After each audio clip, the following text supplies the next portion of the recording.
Well, good morning, ladies and gentlemen, and welcome to this webinar to launch our new project. My name is Tom Allen-Stevens. I lead the British On-Farm Innovation Network, and I can't tell you how excited I am to be introducing to you the truth about your soil. So we're leading the project and delighted to be working with UK Agritech Centre Crop Health and Protection, or CHAP, with John Innes Centre, University of Nottingham, and with PES Technologies. Now, I'm just going to share my screen.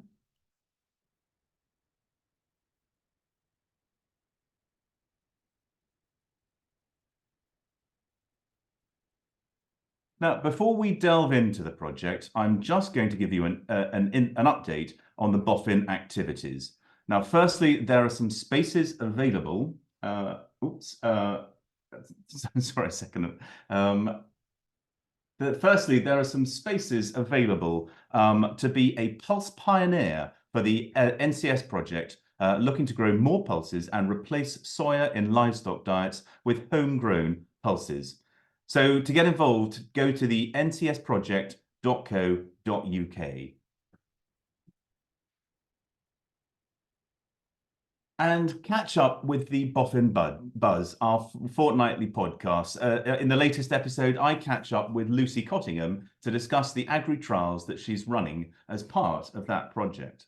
And please do join us at our get-together on the 6th of March at the Low Carbon Agriculture event at Stoneleigh Park, Warwickshire. Hopefully you'll have received your invitation for that, but do please look out for it. If you haven't seen it, then do get in touch. We'd love to see you there, especially if you're going to be coming to the event anyway. And then also do pencil in on the 14th of March a webinar to introduce an exciting new project on energy crops. I can't tell you very much, but it's a whole new income stream for a whole new market with enormous potential. And there's some really interesting tech involved too. So stay tuned for confirmation and details. So here's the agenda this morning. Thriving roots underpinning total soil health is a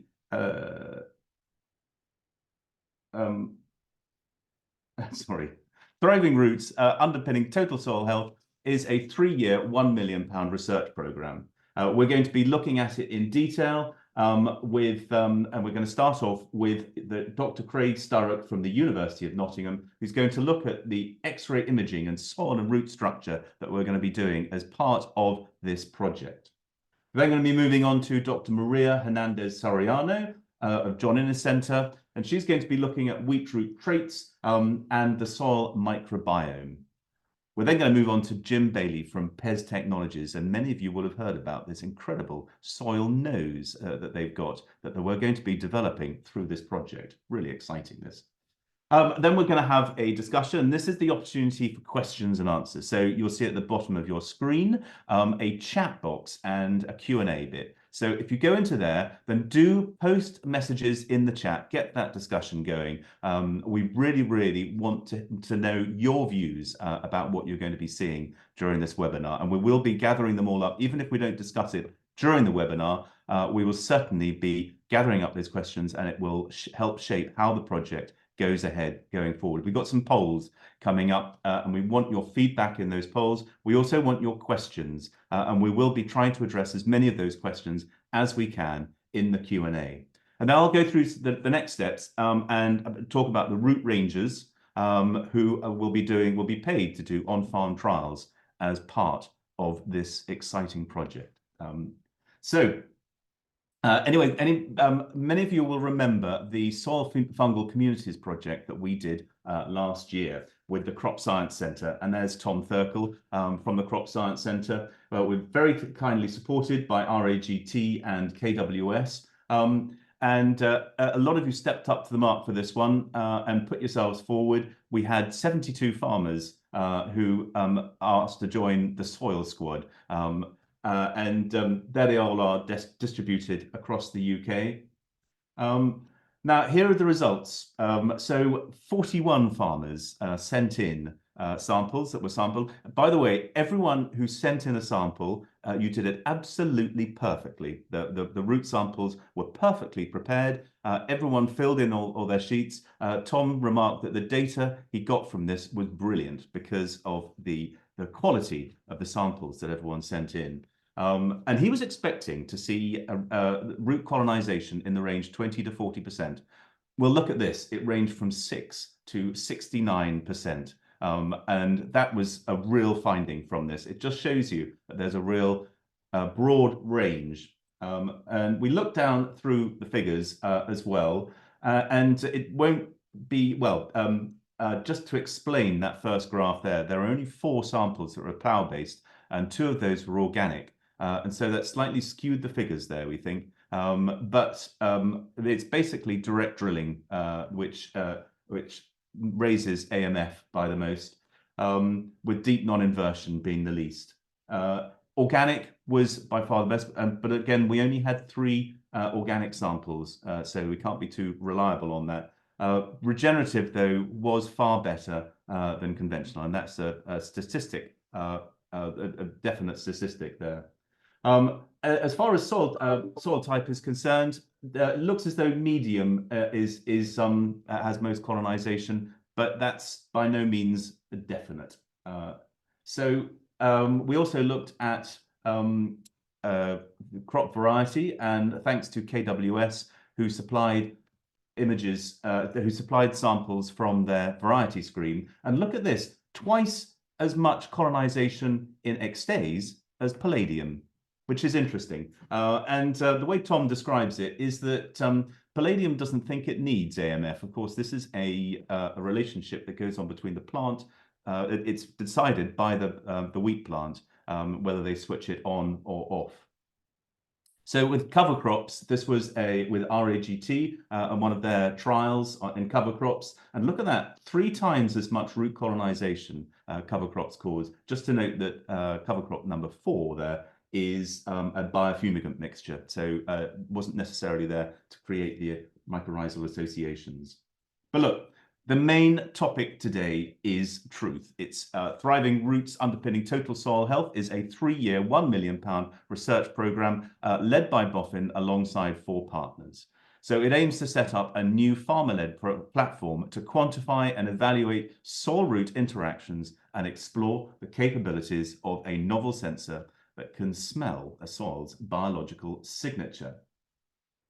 So the crucial role that soils the crucial role of healthy soils is often underestimated. You know, it's not just about food production, climate mitigation, also biodiversity that the soil plays. And I think we're just beginning to understand these. But there are few tools available to us to actually measure that. You know, we know so much about what's going on above the ground, but very little about what's going on below our feet. And there's a poor understanding of crop traits as well, and the interactions that the crop has with the soil. It's not something that breeders have necessarily focused on over the past 40 or 50 years, quite as much as they have over canopy and things like that. And we know very little about the role of interventions such as inputs, biostimulants and things like that, and how they actually play out in the soil. So that's what this is all about, this project. What we're aiming to do is roll out at the end of the 3-year project 2 services. So a robust, practical on-farm platform that makes it as easy for you to measure root growth as you can at the moment measure GAI. And as I say, we're looking to recruit a number of root rangers who are going to help us in this, and they're going to be paid to do on-farm trials. We'll talk about that in a bit. One of the things we want to encourage is not necessarily what we're doing as part of the actual project itself, but we want to encourage our root rangers to test novel interactions. So biologicals. Well, one thing we will be doing is looking at some interesting varieties within this trial, and Maria's going to be talking a little bit more about that in a bit, I think. But the other important element is that we're going to be setting up a knowledge forum, and you're all invited to join the Soil Circle, which is a forum that we've got on the Farming Forum. We've got set up a special area, and this I'll be talking about this later. Anyway, without further no, I'm talking about it now. So the next steps would be to join the Soil Circle. If you can if you go onto the farming forum and find out about this, we'll also be giving you login details. But look, I'm going to hand over now to Craig Sturrock to talk about X-ray, the X-ray sampling of soils. So Craig, could you turn on your, there you are, brilliant, lovely. Okay, would you like to do your presentation then, Craig? Yeah, thanks, Tom. Have I stopped my screen? Yes, there we go. Oh.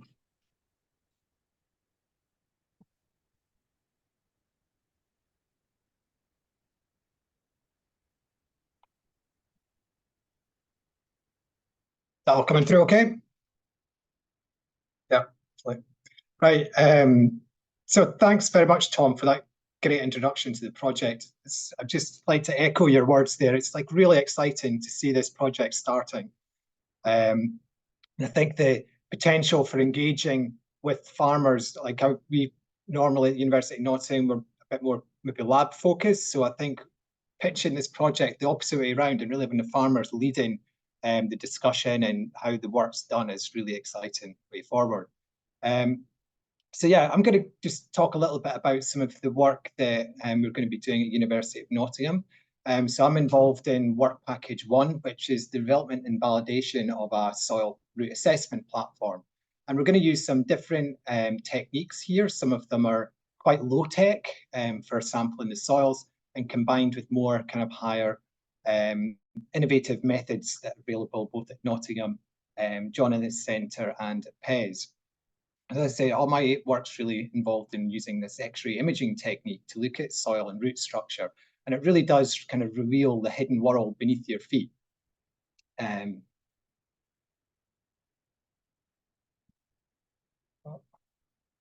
we go. So I'm based at the University of Nottingham in this Hounsfield facility. We were set up in 2014. And our lab has 4 X-ray CT systems that I'll tell you a little bit more about. The facility itself's also got a big glass house for doing growth trials in controlled conditions, and also some other sort of imaging techniques for measuring canopy growth in plants. Also some anatomical analysis, so where we actually cut little sections of plant roots and look at very sort of highly magnified assessments of that root structure. And we also have a lot of image analysis experience to make these nice images of these root systems. So here's a little movie of just a clear insight into why the structure of the soil is really important. So soil structure is obviously the architecture of the soil, and it really drives the habitat space available for all the microorganisms that are in there for turning carbon over and such, and also for how water moves through the soil, how held on to all the sand, silt and clay particles that are bound together in subaggregates with organic matter really dictates how your soil functions and is how ultimately how healthy it is. So it's really important. You're going to get some insights in how to manage our soils to make them more healthy, to actually understand this structure. And this is what the X-ray imaging technique can do. This is a very high resolution image. You can see all these individual sand grains and almost like a sort of worm or a root's eye view as it kind of moves through the soil.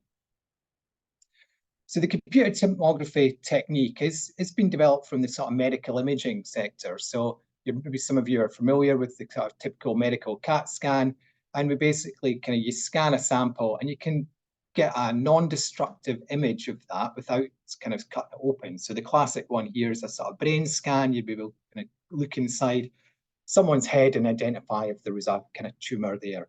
And the images that you can see of the kind of the brighter areas in all those slices is what we typically work with. So the brighter parts are where they're absorb more X-rays and appear brighter.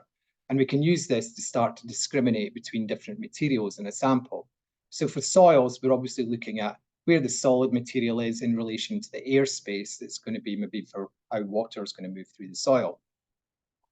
And Our systems at Nottingham are slightly different, and they're more of kind of an industrial CT system, but they're really kind of flexible, and they've been designed for a whole range of imaging different medical materials. Although we mainly look at sort of root structure and soil structure, so you can get very detailed measurements of the sort of architecture of that pore structure, and then we can relate that to how maybe management practice impacts on that, or how roots grow through the different materials. So last week I went out to do some sort of pilot work, because this we're going to be asking the root rangers to do, is to go out and collect some soil cores for us to image. So this is our field trial at University of Nottingham. It's a zero tillage trial. It's been going for over 10 years now. And we'll be asking you to go out and take some soil cores. So obviously the wheat plants that are in the field just now are quite young. They were only sown back in October. So we'll be aiming to do the coring maybe kind of towards the end of April. So the plants will be a bit more mature and have a bit more roots. But the process is roughly the same. So we'll be using these little sections of plastic drain pipe. They're sharpened on the bottom. They're maybe about kind of between 5 and 8 centimeters diameter, and then maybe up to 20 centimeters in length. And basically we'll place this over the wheat plant, and then we're going to tap them in carefully so we don't disturb the structure too much. Once they're in, it's a case of just trying to get them out. This one came out relatively easily. It was just a bit of a twist and it came out in one piece, but sometimes you need to kind of dig in a little bit with a trowel or a kind of knife and just try to carefully extract that out. And then part of our processing will be developing protocols to do a little training for everyone to be able to optimize their soil coring. Once we're back in the lab, we put them in the scanner. So this is the scanner that we'll be using. It's very versatile. We use a whole range of different materials. And once it's in the scanner, there's different parts there, the kind of X-ray tube and the detector. But generally, we're taking these kind of X-ray images, and the sample rotates around as we take the images. And then we use some computer software to then generate these sliced images. So we've essentially taken that soil core and cut it right down the middle, completely non-destructively, just using the computer software. So now we can actually see inside it. So all the dark bits here are where all the pores are.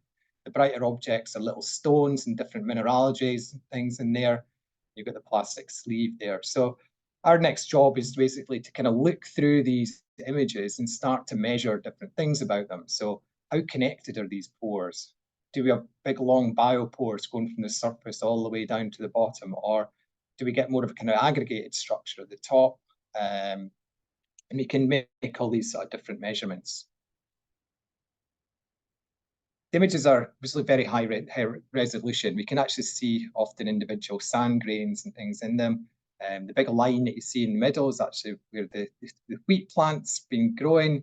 It's still quite young, so there's not too many larger kind of roots in the subsurface there. But the imaging allows us to kind of take these images at any orientation. So this cut here is across kind of the vertical top-down section. As we move down a little bit further, we can kind of slice through that big biopore there, and you can see it in a different orientation. There's some roots in here. Again, some of these stones. And as we go right down to the bottom, there's a big chunk of plant residue there, probably from last year's wheat straw, maybe, that's incorporated in a deeper profile. So it really does give you a fascinating insight into the structure of your soils. And obviously, we don't just get one image, we actually get an image of the full soil core there. So this is just a movie sequentially slicing through that soil core. And you can, it's really, I find these images absolutely beautiful. You can sit and kind of look at them for hours. So this project's really exciting for the root rangers because you'll get images like this of your soils. So I'd really encourage you to sign up if you're interested. Once we've got the sort of single images, we can actually render these out in 3 dimensions. And this is really one of the beauty of the technique, really. We can actually see how all that 3D pore space is connected up. Now, we've got two images here. One's what we normally would maybe work with in our lab, where we sieve out all the structure and prepare them for doing different analytical techniques. And you can see that the structure is completely different from what's going on in the field. So I think it's really critical to understand this field structure. We're not just interested in the structure of the soil, we can also look at the root architecture. So we can use the similar techniques to pull out where the roots are, and we can start to measure different things about those roots and how maybe the management practices or the variety of wheats been impacted and changed the root architecture. So do the roots grow deeper into the soil profile? Are they more branched? What's the angle of the root system? This is actually a tomato root system rather than wheat, but it's a similar technique that we can do. But really the key takeaway here is that we've got this technique that we can measure all these different properties about the root structure. Just quickly go through that, I'm conscious of time.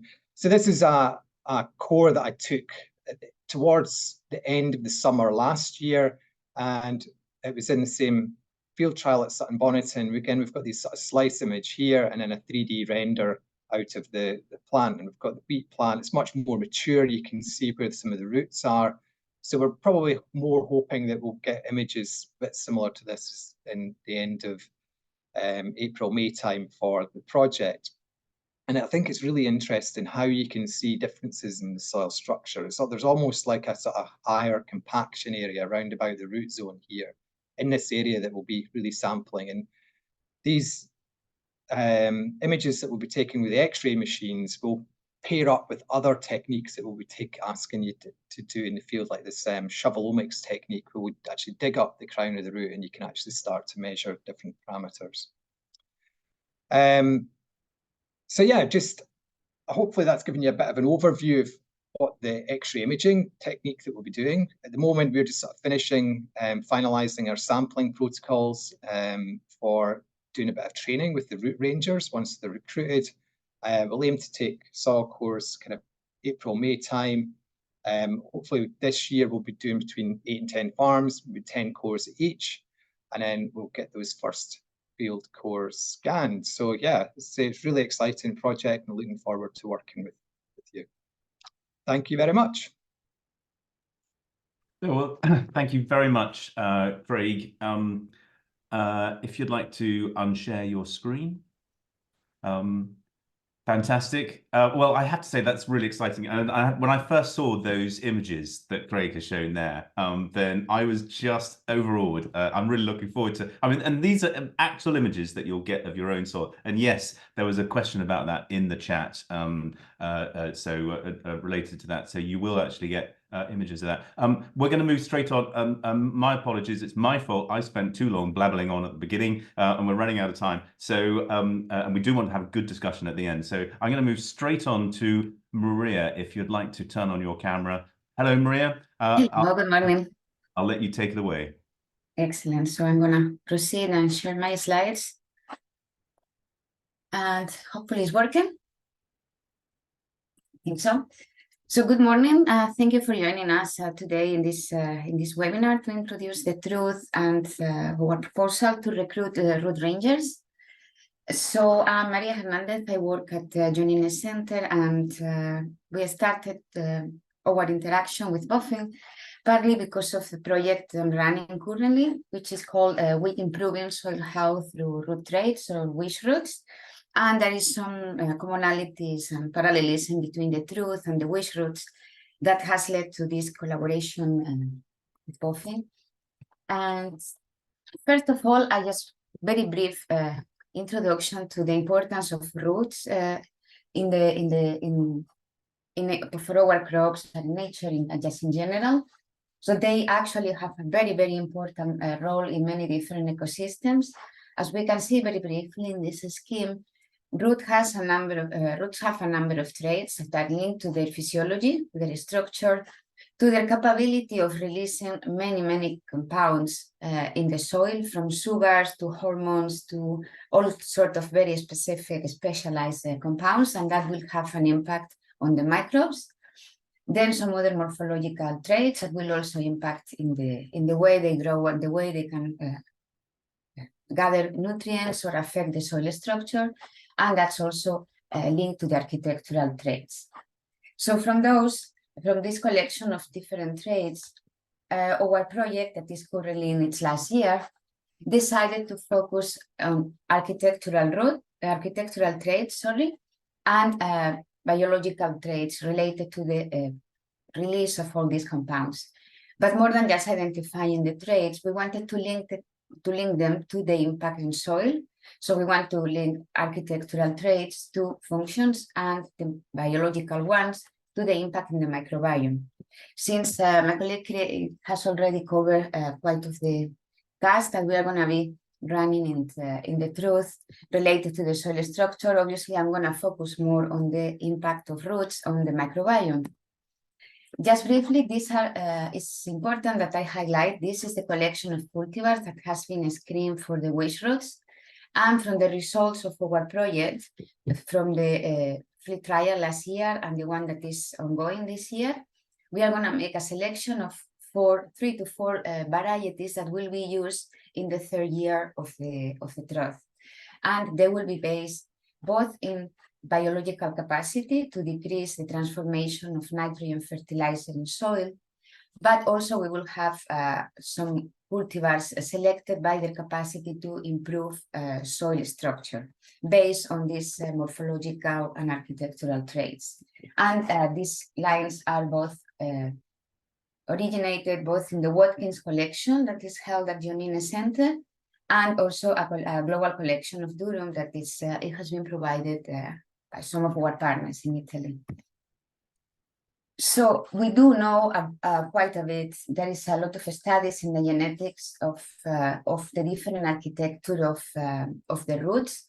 So this is already known that some varieties have this distinctive root architecture. But what we are trying to do now, both we have been doing it for the waste roots, and now we are going to also do it for the truth, is to link this architecture to soil aggregation, which I think Craig has covered beautifully what kind of technology we are going to be using for that.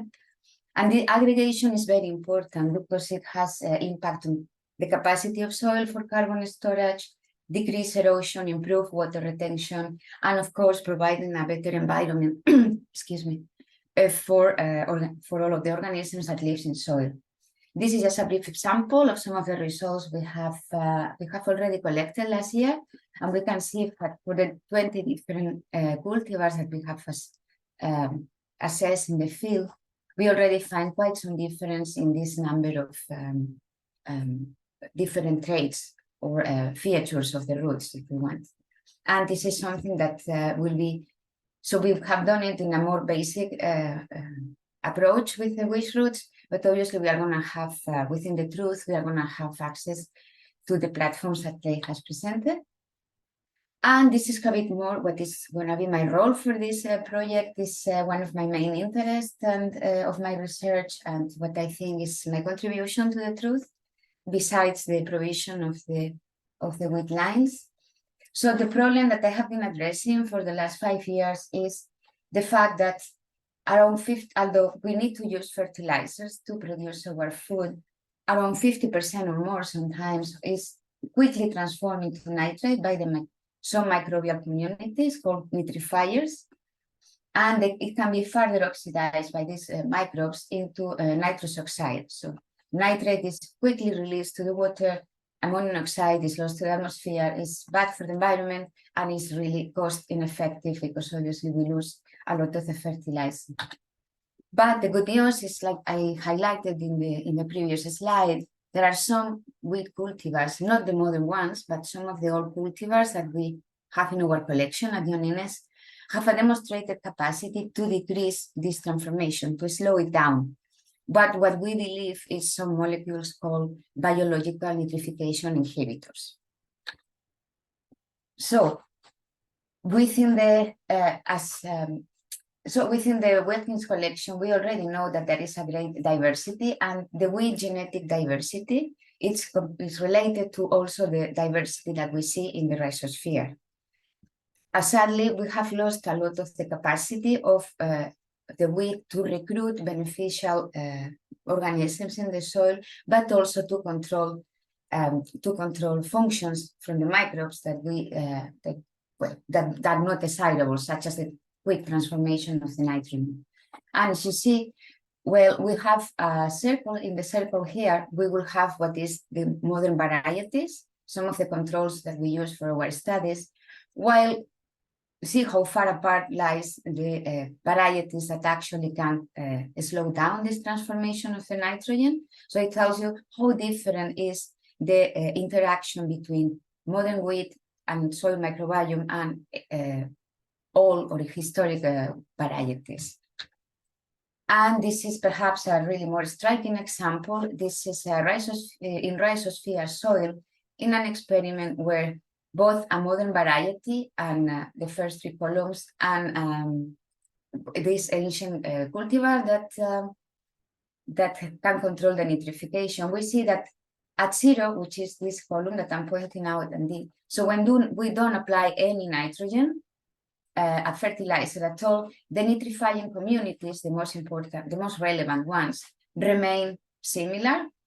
But when we apply 1 or 2 doses of the fertilizer in the modern variety, this community proliferates immensely. So it means that it will be the nitrogen will be, the fertilizer will be very quickly transformed, while the old variety maintains it quite at the same level as before, as if we wouldn't use any nitrogen. And that's a really interesting, that's a really important finding, because it allows us to look at this variety and try to restore that capacity that has been lost through breeding into the modern variety, or modern varieties generally. And I wanted to highlight that if you see, this is our modern variety and this is the landrace. What is interesting is that this decrease or this maintaining the nitrifier communities at a low level also translate, it does not translate specifically in increase in yield, but it does translate an increase in the nitrogen content in the seed, which is an immediate reflection of better management of the nitrogen, better and higher nitrogen use efficiency, and of course, it will yield a higher quality of seed. And this is what we will be doing for the road rangers. Will be a part of their tasks to coordinate this collection. It's a very simple, it's quite simple, just we will design kind of the best strategy in the field, but basically it will be a matter of collecting a few plants, different locations in the soil, and we want something like that, where the soil is all the rhizosphere, and then we will perform 2 different analyses. One of them will be to really collect the the rhizosheath, the soil that is really, really close in intimate interaction with the root. Well, this, so the root is gonna have much more capacity to control the processes. And the rest of the soil we will use to link this increase or decrease in the nitrifying communities with the chemical capacity in the soil to transform the nitrogen. And that we will do with a sensor. We have some probes. They are nitrate specific. So part of the soil will be for sequencing, and then we will obtain a fingerprint, so to speak, of the soil microbiome diversity and all the different plants and field trials. And we will link that, we will obviously focus on the nitrification, and we will link that with the capacity of the plant to increase or decrease that transformation. So this is kind of a measure of the speed of which your nitrogen is transformed. And so we will do that both with rhizosphere soil and the soil close to the root.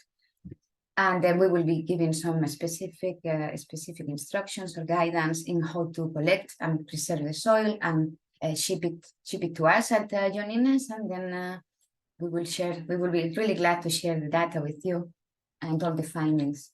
And with that, I just want to say thank you and reiterate what my colleagues have been saying. We are really excited about this project. It's for me, it's the best outcome of the Bush Roots is probably getting to continue this work with all of you. Thank you.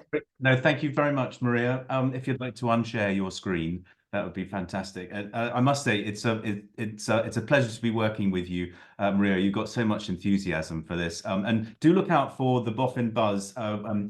We've got one coming up with Maria where she goes into more detail about some of the issues there. I have to say, by the way, one of the most exciting things about this project is the biological nitrification inhibition that she has found in these samples that we're going to be testing in the field. But anyway, without further ado, and we're running out of time terribly here, but let's move on to Jim Bailey. Jim, if you'd like to start your video and join the fantastic, great, take it away, Jim. Hello. Right, I'm assuming everybody can see my screen. So, hi, I'm Jim. I'm the CTO and co-founder of PES Technologies. And we've developed a sensor system that can help monitor improvements to soil health on farm. And we're going to use that in the Truth Project to help answer a bit of the so what question. So we've got all these amazing measurements happening by John Innes Centre and University of Nottingham. Our tool, we're going to try and be able to give at least a bit of what those measurements can do in an on-farm measurement tool. So as you can see, this can do some in-field testing. And that means that, yeah, so you just put the soil into a drawer. It's a really easy measurement. So anything that's normally quite complicated to do, with our tool, you would be able to just put the soil in here and close the drawer and press go on your phone. And in 5 minutes out in the field, you've got results.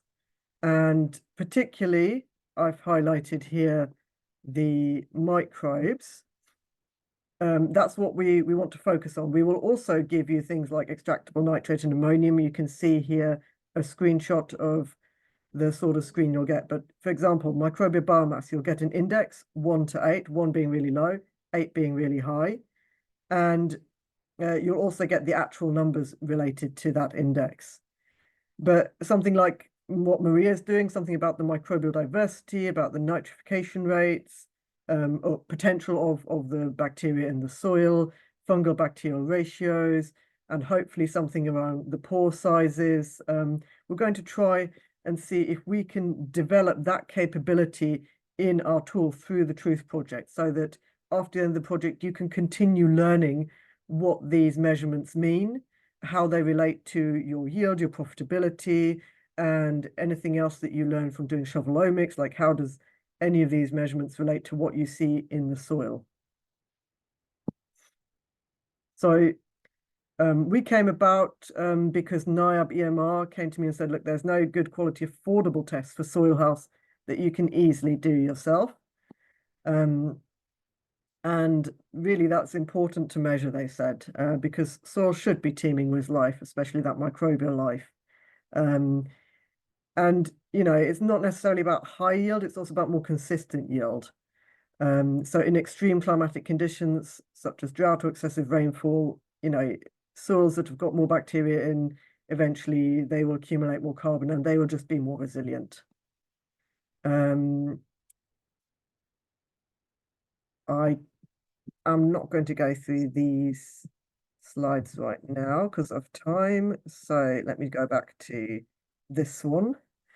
What we are doing is providing a wide range of results, including those crucial soil biology results. And what we're doing is really smelling the soil like an artificial dog's nose. And that's why in this project, we can take soil samples, or you can take the soil samples and send them to John Innes Centre and to Nottingham. And then afterwards, we will get some of that soil as well. And we'll run that through our proprietary sensor. We'll get a really detailed electrical fingerprint, and then we can use machine learning to try and learn new soil characteristics and develop our tool further. At the moment, you would already get microbial biomass, basal respiration rate, metabolic quotient, soil organic matter loss and ignition, water holding capacity, NPK. We do nitrogen as extractable ammonium and extractable nitrate, pH. But what's important here is fungal bacterial ratio. If you get involved with the Truth Project, you can help make that happen for our tool, and microbial diversity, and potentially something else as well. We don't know yet what we can machine learn against from what they're doing at the University of Nottingham, but there could be some really exciting measurements that you can then continue doing that could come out of this project. And as I am very aware of time, it's probably better to see if there's any questions at this point. So I'll just end the slideshow there. Great. Well, thank you very much, Jim. Yeah, that's a bit of a snapshot view into an awful lot of information about the PES sensor that I know that you've got. But we'll be learning more about this as we go through the project. There is a lot of chat going on at the moment that I can see. Now, can I ask you to stop sharing your screen, Jim, and for Maria and Craig to join us as well, please? Fantastic. Now, you've already answered quite a few of the questions that are going on. I can see there's a lot of interest. We will gather the chat together, and anything that we don't cover in this discussion bit, we will try and send you an answer, get in touch with you, give you an answer. One of the issues that seems to be coming up quite a lot is the issue of actually taking the soil cores. And this is something that we've already talked about within the project team quite a lot about. And so, Craig, do you want to just address some of the issues that I know that you've seen in the chat there and talk about them? Yep. I'll kind of just scroll up through them again. Yeah, so there's a few limitations. We're working with plastic pipes here, and there's a number of reasons for that. The main one is that it's cheap to use, really. So we can just get a length of drain pipe, cut it up, and sharpen the edges for kind of being relatively inexpensive for us to roll this out to as many people as we can. Working with metal is not quite so good for the X-ray imaging. So the metal pipes are going to absorb more X-rays, and we probably won't get such a good image of the soil, and the roots, which are really key to get. So although the metal might be a bit sharper and a bit more resilient for hammering into the soil, the image quality is not so good, and there's also a cost implication there. So we've discussed this a lot. We really need to probably go for the PVC drain pipe option. So what we will be doing with the project is we'll prepare the materials, and these will get sent out in sampling packs. So that's the kind of main way. Now, obviously, some soils are going to be more difficult than others. Harder soils, stonier soils. I think we just really need to live with that. And some sites might not be so good for rolling this out onto, but it's going to be a bit of a learning experience. We've not really done this before in any great scale, like some of those images I showed you from our own field site. When I was taking the course from the summer last year, the ground was pretty hard, so it's like we'd kind of try to gently tap them in with a hammer as much as possible. But you know, if you've got other suggestions on how to do that, if there's a kind of front loader on your tractor or something that you can kind of slowly put a bit of pressure on something and push it in, that might work better. So, you know, we don't want to, although we're going to give you instructions on how we would do it, if you've got other ideas, and feed those back to us and try to improve it for subsequent years. Like we're just going into year one really here. Moisture content's obviously going to be critical in the soil. I think it's going to be easier to get them in after a kind of rainfall event rather than, I think it's probably a non-starter really putting them in when the soil's dry. The soil's just going to fracture up, and we're not going to really see the kind of real field structure. Just try to see these are longer. Yeah, I mean, that's a good point to make there, Craig, in terms of, you know, one of the things that we're planning to do the sampling at about the beginning of May time. What we want is a you know, a root ball that has grown out quite a bit, so there's plenty to see there. But obviously the limitation there is that if it gets very dry, then you're not going to be able to get your tubes in. So we are going to look at that, and the aim is to do it at about the beginning of May. But if it looks as though we're getting a dry spring, then perhaps we might have to move it earlier. But one of the aspects, by the way, is that we are meeting on the 6th of March at the Low Carbon event, at this event, and we'll be discussing these sorts of things at that event. So if you're interested in being a route ranger, do please try and make that event, and we can discuss it there. Now we've got a question here from David Fuller-Shapcott, and he's actually. I'm going to see if by the power of this, we can actually bring David in. And I don't know whether you there, David. Can you hear us?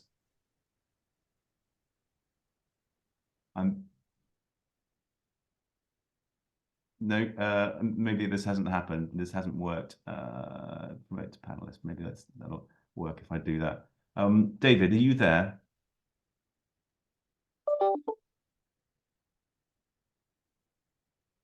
If you're talking, David, we can't hear you. Hello, David? You hear me now? Yeah. David, Yep. good to see you, Right. or hear from you. Good morning.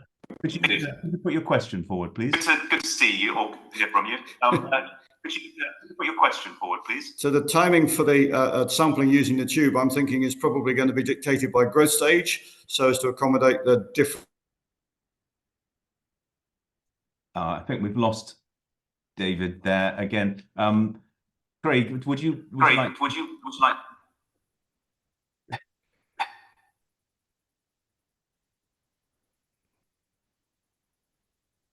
I did put a note in the chat because I think oh, I can't hear myself. Yeah. I think. Yeah. Right. Can you hear me now, Tom? David, go again. You're right.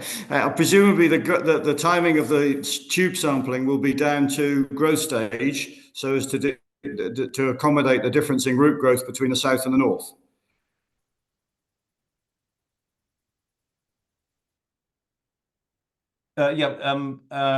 Maria, would you like to answer that one, please? Yes, like I was commenting in the chat, both our samplings, both Craig and myself, they will be timed with a particular growing stage, but also with a fertilizer application, which that does not affect as much Craig, perhaps, but it really affects my part with the microbes. So we are developing the calendar of now as we are going. So I think it should be quite soon. It will be available. I mean, we expect in the next couple of weeks, maybe we can make a final decision. Great. We got another question in the chat here from Lucy Hazelgrove. Thank you very much, Lucy. Is that soil health tool for the topsoil or for soils a bit deeper? Jim, would you like to answer that one, please? Yeah, so it is currently trained for the top 5 to 15 centimeters of soil. So that also suits the Truth Project, so the root zone. In the far future, there could be another project where we can train it for deeper cores as well. But at the moment, we're talking the topsoil. Yeah, great. And a question from Anthony Beckvar. Thank you, Anthony. Is the soil tester able to differentiate between fungi, bacteria, nematode, etc., when measuring microbe biomass? Another one for you, Jim. Yeah, so at the moment, it can measure just overall microbial biomass. That fungal bacterial ratio, that's exactly why you need to get involved with the Truth Project, because we can develop that through the Truth Project, that capability for the sensor. Whether we can do nematodes as part of that, we'll have to see. I don't know if that will be something that comes out of the DNA sampling route that's being done. So I can see Maria's nodding her head, but again, we'll need to check how that correlates with our sensor. So it's sort of a bit like until you try it, you can't 100% say. We've already got a bit of data on fungal bacterial ratio, so we think we can do that for sure. Don't want to overpromise, but yeah, we're going to try and do as much as we can with the Truth Project to make quite difficult measurements, or even if you can technically get them from some labs, we're trying to get the academic, really robust measurements correlated with our tool. Great. No, thank you very much for that, Jim. We've got a question here from George about the sampling technique using the cores. sorry, George Renner. Thank you very much, George, for your question here. Could you use the sampling tube to do a water infiltration test prior to driving it fully into the ground? That would allow the soil to be wetted prior to driving the tube in. Craig, I don't know whether you want to answer this one, address this one. I mean, Yeah, one this thing. is a Sorry, Craig, you carry on. this is a really good idea, and I think this is what I was kind of getting at. Is we're really interested to get your feedback on other ways to optimize the technique. And it's something that we've talked about doing in the field before when we're sampling the summer, whether to take out some containers of water and actually wet up the soil. So actually doing the infiltration test where you're getting a data set and then taking the core right after it potentially could be a good idea. I think we'd need to test it because obviously we want a bit of standardization of the method right across the project. So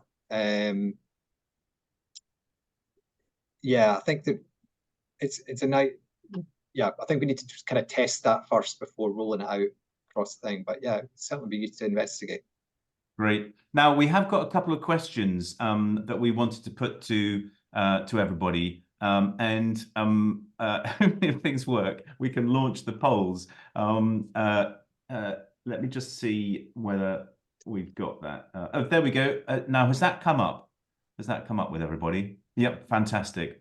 So we're looking to get an idea of what level of soil inspection that you currently carry out. So if you look at the answers there, I use a spade to look at compacted areas. I carry out a VES. I carry out an earthworm count, a visual inspection of rooting structure, and I don't do any soil inspection at the end there as well. I think you can choose more than one if you're a very enthusiastic person. So please vote away on that. That'll give us some valuable feedback as to current practice. Now we've got a second. Oh yes, I think both of them of the poll questions have come up together. So the second question is how often you carry out a soil analysis. Soil testing done every 5 years, as in the statutory minimum. Whether you do it every year, whether you test for soil organic matter, do you do a soil mineral nitrogen test? Do you test the soil microbial analysis at all? An analysis of arbuscular mycorrhizal fungi as well. We're looking to get an idea whether you do any of those sorts of tests. So if you'd like to vote away on that, while you are doing so, I was just going to have a look at, yeah, a question from Tom Pearson about companion cropping. I think we're looking at wheat only in this project, but Maria, I don't know whether you want to make a comment about companion cropping. I don't know how microbial populations might differ when you've got a companion crop. I have some data on Phacelia from a previous trial a couple of years ago. They definitely differ. It's they create very specific environments. It's different crops, different soils, different. You will find quite some differences. But I think for this project, we really want to have a focus on wheat. Yeah, I mean, if it's wheat following a cover crop, that's all good, obviously, but it's a winter wheat that we'll be looking at, and we will want people to have the similar crops throughout the whole of the root ranges. Another question from David Fuller-Shapcott here: the smearing effect in moist soils of a small pipe would be worse than, say, a 4-inch drain pipe. Craig, another one for you, I think. Yeah, again, it's just another kind of trade-offs question.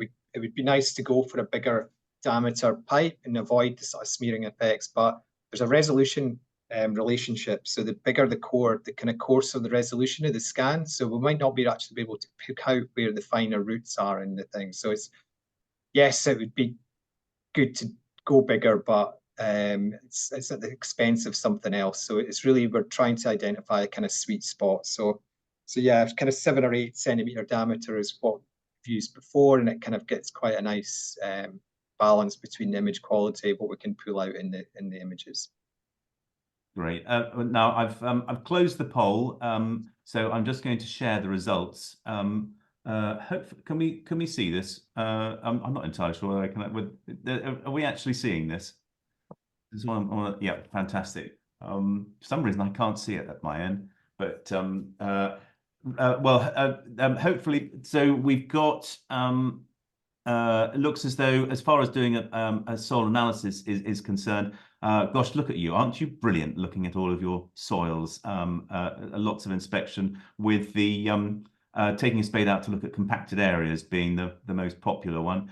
And then as far as soil testing is concerned, well, virtually everyone does a soil test every year. A lot of soil organic matter testing going on. But as far as the other things, and especially the things that we are going to be looking at some detail within this project, not very much going on, which is understandable because the tests to do so are not really commercially available. So fantastic. Now, we did have another question, interesting question, come up in the chat. If I can find it.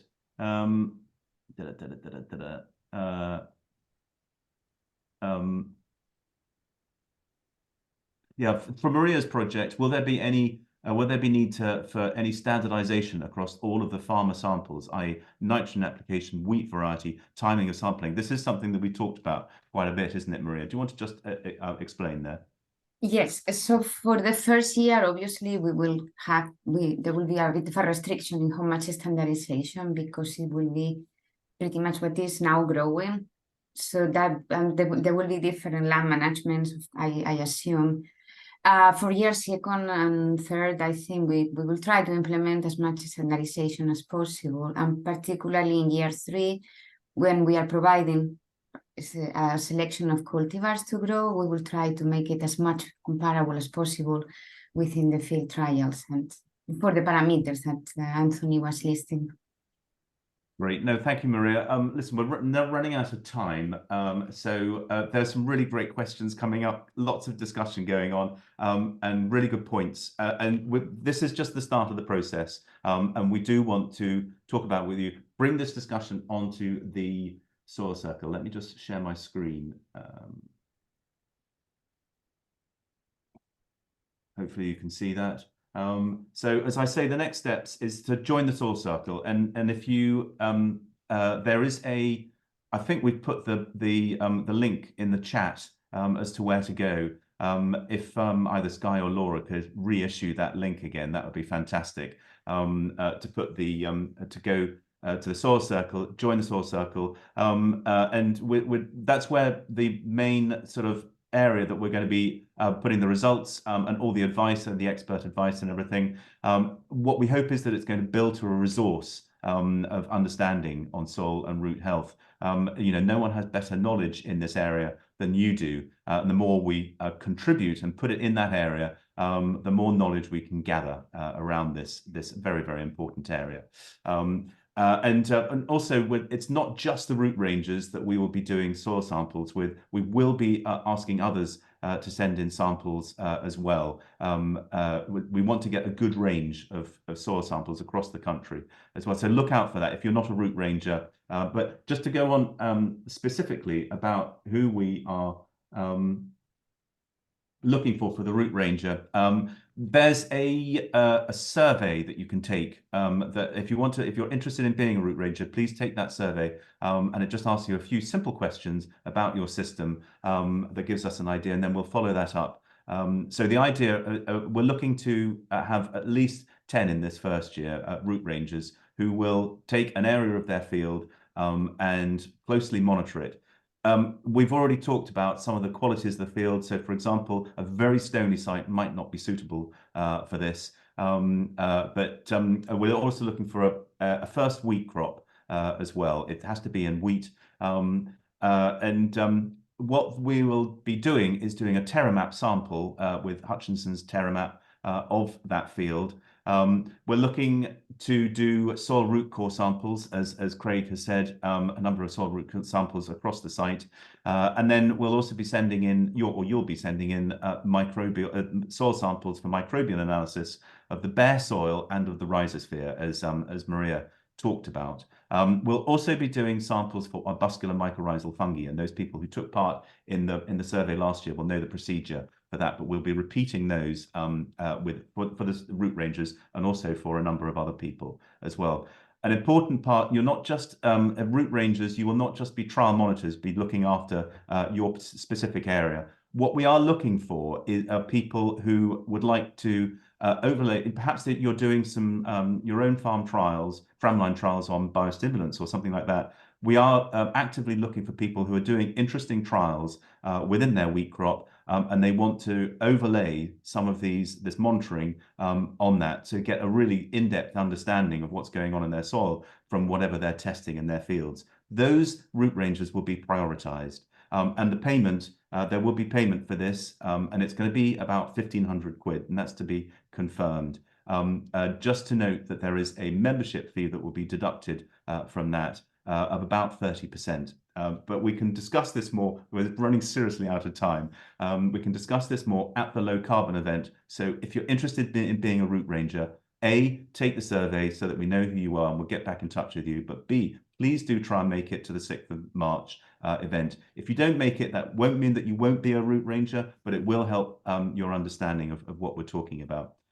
Great. Well, listen, we've run out of time. There is so much to discuss here. This is such an exciting project, and I'm so pleased that we've got so much discussion already going on in there.